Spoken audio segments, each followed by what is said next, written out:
Hello' dear লাৰ্নাৰ্ছ, আশা কৰোঁ সকলোৱে ভালে আছে। টেকন'লজি ইনফো চেনেললৈ আপোনালোকক সকলোকে স্বাগতম জনাইছোঁ। তো আশা কৰোঁ আজি হৈ যোৱা ADR-ৰ HS লেভেলৰ এক্সামৰ যিসকল কেণ্ডিডেট আছিল সকলোৰে পৰীক্ষা ভালেই হৈছে বুলি মই আশা ৰাখিছোঁ। লগতে যিসকলে মোৰ চেনেলটো ছাবস্ক্ৰাইব কৰা নাই তেওঁলোকে চেনেলটো ছাবস্ক্ৰাইব কৰি ৰাখিব। আৰু মই ইয়াৰ পৰা F লৈকে মই বহুতকেইটা কুৱেশ্যন আনচাৰ আপডেট দিছোঁ। আপোনালোকে যিসকলে চোৱা নাই টেকন'লজি ইনফো চেনেলৰ পৰা চাই ল'ব, আৰু যিসকলে চাইছে আপোনালোকে শ্বেয়াৰ কৰিব বুলি মই অনুৰোধ জনাইছোঁ। আৰু ভিডিঅ'টো স্কিপ নকৰাকৈ সম্পূৰ্ণলৈকে চাব বুলি মই অনুৰোধ জনাইছোঁ। আৰু যিসকলে এতিয়ালৈকে মোৰ চেনেলটো ছাবস্ক্ৰাইব কৰা নাই কাইণ্ডলি ছাবস্ক্ৰাইব কৰি ল'ব। আৰু মই বহুত ধৰণৰ কণ্টেণ্টৰ ক্লাছ ADR হওক বা যিকোনো কম্পিটিটিভ এক্সামৰ হওক বা DLED হওক বহুত ধৰণৰ কম্পিটিটিভ এক্সামৰ মই ভিডিঅ' বা ক্লাছ আপলোড কৰিছোঁ মোৰ টেকন'লজি চেনেলত। আপোনালোকে প্লেলিষ্টটো চাব পাৰিব। তো বলক আজি পলম নকৰি ডাইৰেক্ট এনচাৰটো মই আপোনালোকক দি আছোঁ। আজি হৈ যোৱা ADR এক্সামত মৌখিক কিছুমান প্ৰশ্ন মই ইয়াতে যুগুতাইছোঁ।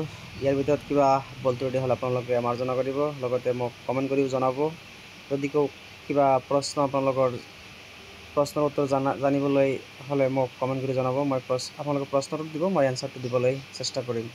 তো বলক পলম নকৰি ভিডিঅ'টো আৰম্ভ কৰোঁ। আজিৰ ফাৰ্ষ্ট কুৱেশ্যনটো এইটো হৈছে পাৰ্ট জি, আৰু আগৰকেইটা ইয়াৰ পৰা জিলৈকে যিসকলে চোৱা নাই আপোনালোকে চাই ল'ব। এইটো হৈছে 8 নম্বৰ পাৰ্ট।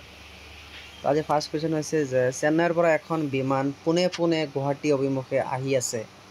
এই ক্ষেত্ৰত বিমানখন কোন দিশৰ অভিমুখে আহি আছে বুলি আমি গম পাম। এইটো হ'ব উত্তৰ পূব দিশ। যিসকলে উত্তৰ পূব দিছে মই ভাবোঁ এনচাৰটো হৈছে। নেক্সট কুৱেশ্যন হৈছে যে এণ্ড্ৰিছ পৰ্বত কোনখন ৰাষ্ট্ৰত অৱস্থিত? এণ্ড্ৰিছ পৰ্বত হৈছে আমেৰিকা যুক্তৰাষ্ট্ৰত অৱস্থিত, মনত ৰাখিব। এই যে 2 = 2x = 32, তেন্তে এক্সৰ মান কিমান হ'ব? এক্সৰ মান এইটো 5 হ'ব। মই এক্সপ্লেইন কৰা নাই, ডাইৰেক্ট দিছোঁ। তাৰপিছত নেক্সট কুৱেশ্যন আছে যে 80ৰ পৰা 100ৰ ভিতৰত কিমানটা মৌলিক সংখ্যা আছে? 80ৰ পৰা 100ৰ ভিতৰত কিমানটা মৌলিক সংখ্যা আছে? প্ৰাইম নাম্বাৰ 3টা আছে। 3টা হৈছে 83, 89, 97। এই 3টা হৈছে 80ৰ পৰা 100ৰ ভিতৰত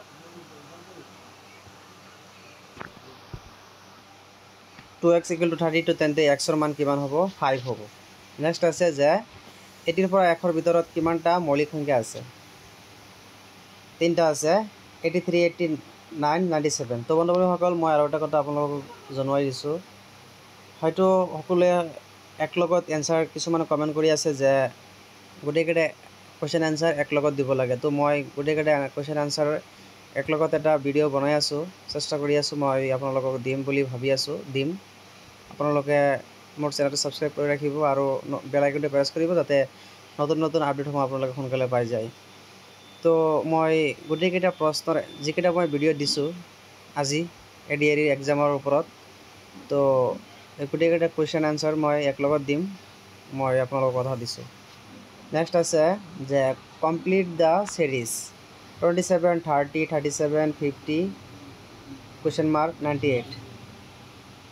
তেনেহ'লে এইটো চলিউশ্যন কেনেকৈ কৰিব লাগিব যে 27 - 30 = 3। এইটো হ'ল PN টো বুজি ল'ব, মই কৈ দিছোঁ। PN টো হ'ল প্ৰাইম নাম্বাৰ। যিকেইটা PN দিছোঁ মই গোটেইকেইটা হ'ল প্ৰাইম নাম্বাৰ। 3 হ'ল প্ৰাইম নাম্বাৰ।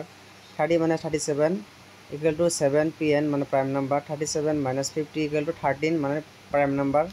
তো প্ৰাইম নাম্বাৰছ আৰ 3, 5, 7, 11, 13, 17, 19, 23, 29। এইকেইটা হৈছে প্ৰাইম নাম্বাৰ। তো নেক্সট নাম্বাৰ হৈছে যে 50 + 19 = 69। তেনেহ'লে 69 + 29 = 98। তো এনেকৈ আমি যদি প্ৰাইম নাম্বাৰ ওলাওঁ বা এনেকৈ যদি ফৰ্মুলেশ্যন আপোনালোকে ইউজ কৰিছে, তেনেহ'লে এই যে ইয়াত আছে যে 50 পিছত কোনটো প্ৰাইম নাম্বাৰ হ'ব? সেইটো হৈছে 69। মনত ৰাখিব যে 50 পিছত এইটো হ'ব 69 প্ৰাইম নাম্বাৰ। মই অলপ এক্সপ্লেইন কৰি দিছোঁ। 69 হ'ব কাৰেক্ট এনচাৰটো। যিসকলে 69 দিছে মই ভাবোঁ কাৰেক্ট এনচাৰ হৈছে এইটোৱে 69। নেক্সট আছে যে আটাইতকৈ পুৰণি বেদখন হৈছে ঋগ্বেদ। এইটো মনত ৰাখিব, আমি হয়তো সকলোৱে জানো যে বেদ 4খন। তো এইটো হৈছে আটাইতকৈ পুৰণি বেদ হৈছে ঋগ্বেদ। নেক্সট আছে দীপা কৰ্মকাৰ কি খেলৰ সৈতে জড়িত? দীপা কৰ্মকাৰ হৈছে মহিলাৰ আৰ্টিষ্টিক জিমনাষ্ট যে আছে, সেই জিমনাষ্টৰ লগত দীপা কৰ্মকাৰ জড়িত। নেক্সট আছে এইটো ত্ৰিপুৰাৰ পৰা বিলং কৰে, ভাৰতৰ হৈ খেলে। সাগৰৰ তলিত ভূমিকম্পৰ ফলত সৃষ্টি হোৱা সাগৰীয় ঢৌ কি নামেৰে জনা যায়? এইটো আমি হয়তো সকলোৱে সচৰাচৰ জানোৱেই যে চুনামি বুলি জানো। নেক্সট কুৱেশ্যন আছে যে মাটিৰ তলত মগমাৰ স্ফুটনৰ সময়ত লাভা গেছ আৰু ধোঁৱা বাহিৰ হয়। এই কুৱেশ্যনটো হয়তো বেলেগ ধৰণৰ আহিছিলে, মই ইয়াতে অলপ পাজল লাগিছে, মোৰো ইমান মনত নাই। হয়তো কিছুমানে কমেণ্ট কৰিছে বা কিছুমানে কৈছে, মোৰ ওচৰৰে কিছুমান ল'ৰা ছোৱালী হয়তো এক্সাম দিছিলে। তো এইটো মাটিৰ তলত যেতিয়া নেকি হয়, আমি যেতিয়া আগ্নেয়গিৰি যেতিয়া সৃষ্টি হয়, মাটিৰ তলত কিবা ধোঁৱা থাকিলে বা কিবা গেছ টেছ থাকিলে সেইটো যেতিয়া নেকি ফাটি ফুটি ওলায়, সেইটো কি বুলি কোৱা হয়? আগ্নেয়গিৰি বুলি কোৱা হয়, মনত ৰাখিব। আগ্নেয়গিৰি আৰু চুনামিৰ অলপ ডিফাৰেঞ্চ আছে। যেতিয়া ভূমিকম্পৰ ফলত যেতিয়া সাগৰত ডাঙৰ ডাঙৰ ঢেউ উঠে, তেতিয়াহ'লে তাক চুনামি বুলি কোৱা হয়। তাৰপিছত তলৰ কোনটো কেন্দ্ৰীয় চৰকাৰৰ দ্বাৰা পৰিচালিত নহয়? এই বন্ধুসকলে চাব যে CISF মানে হ'ল central industrial security force, SSB মানে হ'ল যে সশস্ত্ৰ সীমা বল, তাৰপিছত CCG মানে চেণ্ট্ৰেল কোষ্ট গাৰ্ড, CSG মানে হ'ল চেণ্ট্ৰেল ছিকিউৰিটি গাৰ্ড। তো মই ভাবোঁ যে ইয়াতে যিসকলে CSG দিছে সেইটো কাৰেক্ট এনচাৰ হ'ব, যিহেতু বাকীকেইটা চেণ্ট্ৰেল গভৰ্ণমেণ্টে তত্ত্বাৱধানত থাকে, চেণ্ট্ৰেল গভৰ্ণমেণ্টৰ আণ্ডাৰত আছে, কিন্তু CSGটো নাই বুলি মই ভাবোঁ। CSGটো হ'ব চেণ্ট্ৰেল ছিকিউৰিটি গাৰ্ড। নেক্সট আছে যে দ্বিতীয় বিশ্বযুদ্ধৰ সময়ত অক্ষবাহিনীত কোনখন দেশ আছিল? এইটো আছিল জাপান আছিল এটা, আৰু ব্ৰিটেইনে জাপানৰ বিৰুদ্ধে যুঁজ কৰিছিলে, তো ব্ৰিটেইন আছিল, ব্ৰিটেইন হ'ব। নেক্সট আছে যে ৰঙাত বগা ক্ৰছ কোনখন দেশৰ জাতীয় পতাকাত আছে?